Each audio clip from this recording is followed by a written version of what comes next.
Hey, Jamie. Hey, Dan. I have some good news and I have some bad news. Which one do you want first? Let's do the good news first. Well, the good news is I have some good news for you. Cool. Did you change the tile behind me to the next video? To beta test 8, I did not. You did not? All right, no problem. Um, well, there goes the good news. But Would you like me to switch it real quick? no. Okay. No, we're going to stay to the continuity. One thing that I just want to remind everyone is that life is very difficult to plan. What I plan are my moves in conjunction with a combination of moves that are possible, plausible, and in high percentage probability. But when things like this happen, you not only cannot plan for it, a human being like myself must set the standard of how to react that is universally accepted and transmitted as an acceptable form of condolences. I just found out that one of my closest friends, girlfriend, long-term partner, like 6 years, not like 6 months. Her sister recently just passed away from an extremely, extremely sad set of circumstances. This was not an old woman. This was a young girl who passed away very young, prematurely, and it's a real tragedy. When moments like this happen, for every single time a true travesty occurs, I will take a moment of silence and not speak for 24 hours. That doesn't mean that I'm not going to be filming and discussing my personal letters that I have to do as part of the work format, but I will not be posting them for 24 hours.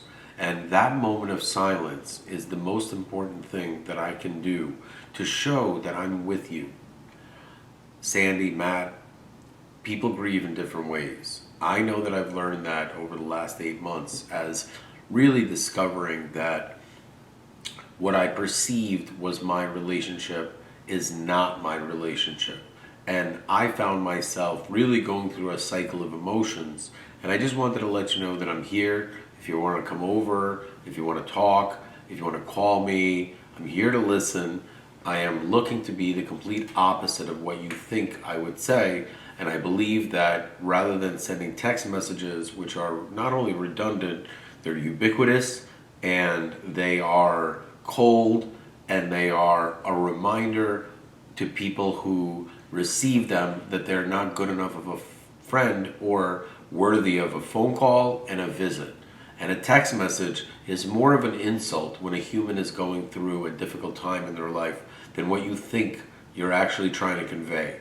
What you're showing to the person, both subconsciously and consciously, is that you are not brave enough to overcome the stigma that is associated with a travesty. And when human beings that are in your life that you love or care for go through something difficult, it is very important that you do not shift the focus from their grief to your attention, which is a very, very important part of a human being's ability to survive, which is to masquerade themselves as something that they are not. Let me explain to you something about Sandy and Matt, okay? First and foremost, I've known Matt for 35 years. In that time, I have seen him go from a really brilliant young kid in Livingston to almost completely destroying his life, suffering some of the most serious travesties you can imagine at a young age, including losing his father, his brother-in-law, who, believe it or not, was a very important part of his life because he has 2 nephews that he cares for a lot, and they lost a father. I've learned that during the last 5 years, as many of my conventional friends who really loved me from being a very wealthy Spanish landowner, the fourth amigo. See, there's the 3 little pigs, and there's the 3 amigos. So I am the fourth amigo. I am the one that is able to go through the cycle of life and really understand what people are going through that are suffering. My lack of understanding of how people live their lives when they're making a lot of money and are selfish, that's where my conflict really comes in. But for people like Sandy and Matt, who have shown me that during the barbecue events they show up, during the difficult times in my life they're there, they accepted me while I was going through the difficult portions of my relationship. They watch the content on YouTube and they do not negatively criticize.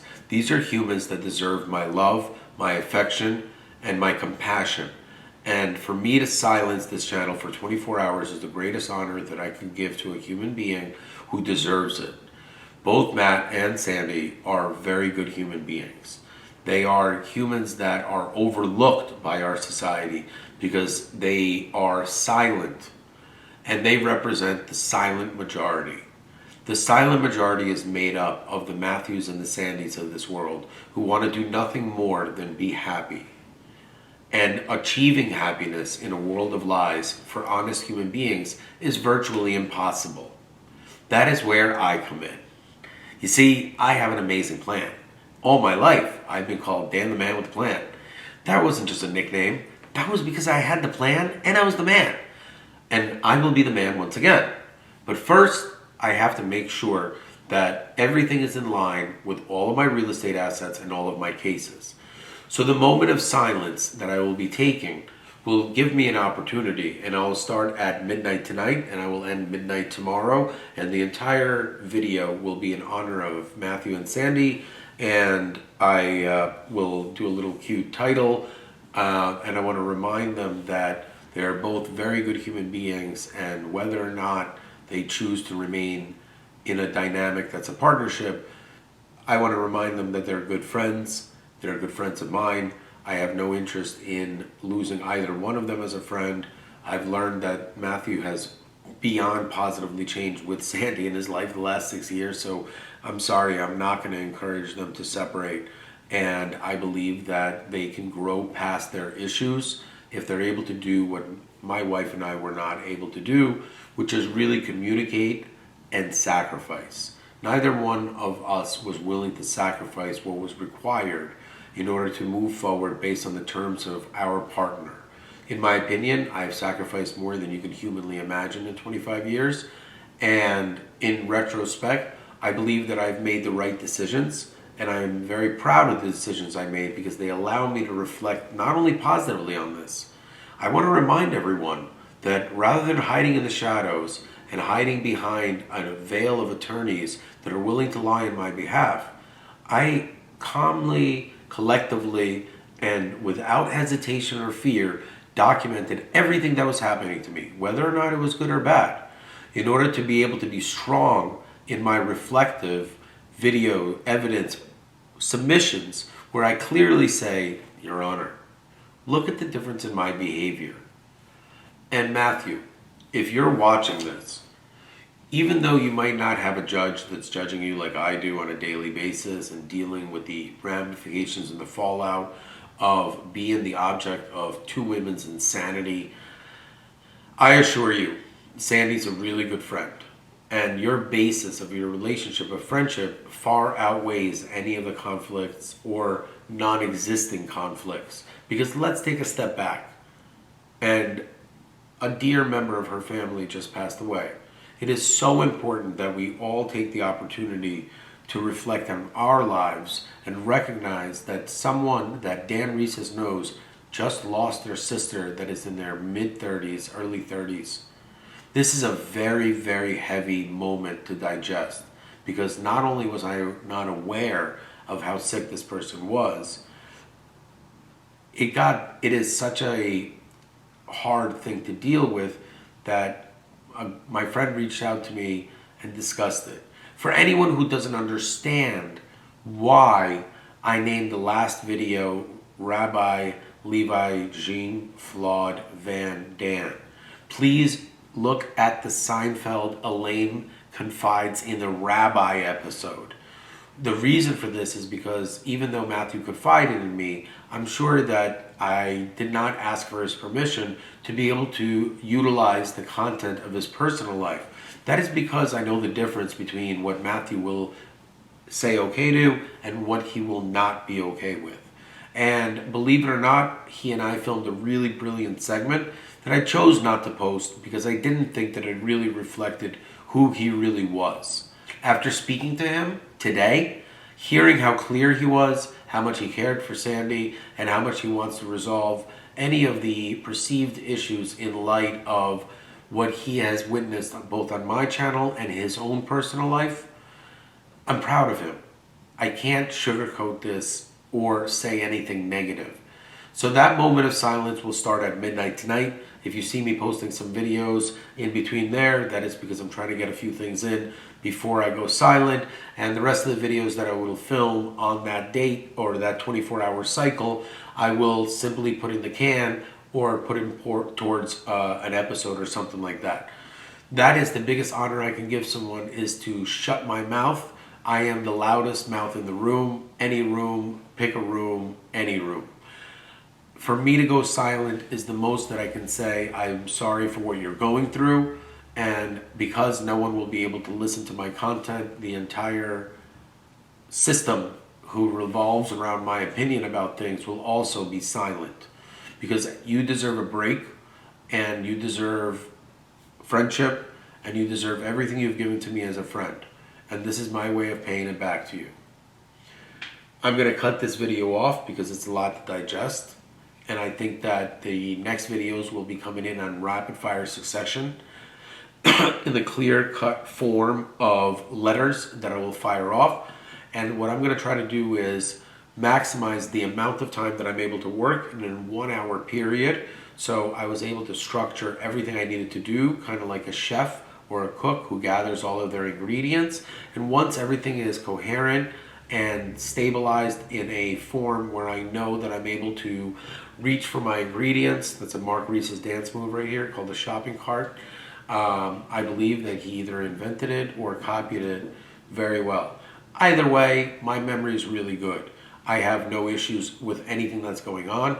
And unfortunately for me, I was really hit hard with the news, because the reason why I was hit so hard is because reflecting on what's going on in my personal life and how my ex-wife and her attorneys have unilaterally deemed me to be unfit to be as a father, even though I've spent a quarter of a century, approximately $20 million, and have never missed a single moment in my children's lives, because my wife doesn't have the ability or the strength to look me in the eyes and discuss what she has done.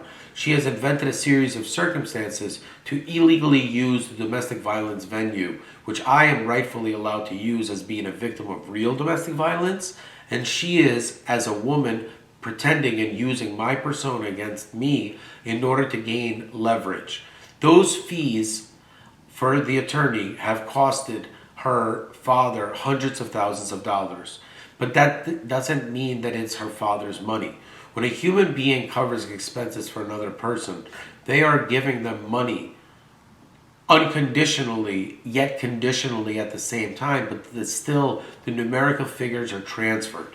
When a human being like my ex-wife chooses to spend hundreds and thousands of dollars on legal fees and not allow bills to be paid, all in an effort to create a scenario where I am the victim of an unlawful court order where I'm forced to pay either $13,000 or go to jail, you must understand that by the very virtue of the judge ignoring the fact that my wife has spent hundreds of thousands on litigation fees, which have given her an illegal strategic upper hand, is by virtue of the crime in itself, proving beyond the shadow of a doubt, beyond 51%, 100%, that any human being who as a parent has one of two options. Option one is to keep the lights on. Option two is to give lawyers hundreds of thousands of dollars to get your way and to alienate the children of a man who you are very angry with. Mal, we all know you're angry. Your honors, my wife is beyond angry. Now that we've established that, we must establish that just because a human is angry, that does not mean they have a constitutional right to avoid communicating with humans that they have not only relations with, but two beautiful children. And it is in the best interest of the children that we amicably communicate. So when a human being not only is not able to communicate on behalf of the children and advocate on behalf of themselves, but when they also spend the reserves of what money they had access to on unlawful means of both illegally alienating a man from his children and vice versa. And my boys and I are probably looking at this and saying, listen, when is this nonsense going to be over? Like, nobody even understands what's going on anymore, or what the actual core motivation is to create a series of circumstances that is horrible for children. Forget about myself or the fact that the law is being broken. Those are very basic things and very easy to prove on a series of motions called motions for summary judgments, which are the good news. Right? I said I have good news and bad news. I started with good, and now that's it. So I'm done with the good news. Now you're on to bad. That's how long it took me to deliver the good news. I first had to explain that there is bad news, which is the death in the family, of course. and the good news. So even though you said I want the good news, this segment would simply not work by saying I am suing and I am resolving conflicts, but at the same time, I'm also recognizing not only am I a human being, the news of a very, very young woman passing away at a young age really hit me hard. Because should I pass away on a freak accident or anything else, I have just not seen my children for almost 7 months. So the travesty would be in the final memories that my children have of me.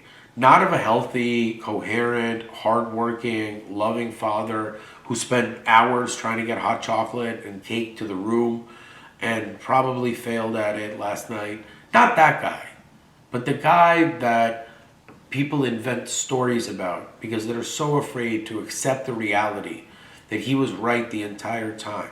He has been a functioning, loving member of the Livingston community for the better part of 35 years. Yet in the summer of 2025, a group of horrible, absolutely horrible law enforcement officers, some of the dirtiest prosecutors on earth, and a few judges that really should face some serious ramifications for the actions that they've taken. I was arrested on 5 separate occasions, spent 24 days in jail, lost all of my ability to get a job because I am now associated with a domestic violence case, all because I decided to finally file a restraining order against my wife. My wife has not complied with any of the moral codes and social contracts that we have agreed on. When she needed a snowsuit back, I rummaged through everything I had and gave her back $1,200 snowsuit that I paid for because I didn't even know I had it, even though it was a series of accusatory emails. When I reciprocated, reminded her that she never gave me the Mickey Mantle painting, and I have $2,000 in inventory that needs to ship out, not only did she go on the ski trip without dropping anything off or do anything, her lawyer didn't even have the decency to respond. That is how unprofessional, uncoordinated, and difficult both my wife, her attorneys, and anyone involved in this clown show known as malpractice. My name is Dan Risis, and I want to remind everyone that life is simply not something that can be thrown away. I filmed this channel because I'm brave enough to speak in a world of lies. I have not met a single person in this entire world, nor have I seen a channel that remotely resembles the originality and the sheer raw content of what the world needs to actually hear versus what they want to hear. My name is Dan Risis, and I will never apologize for the amount of love that I have in my heart.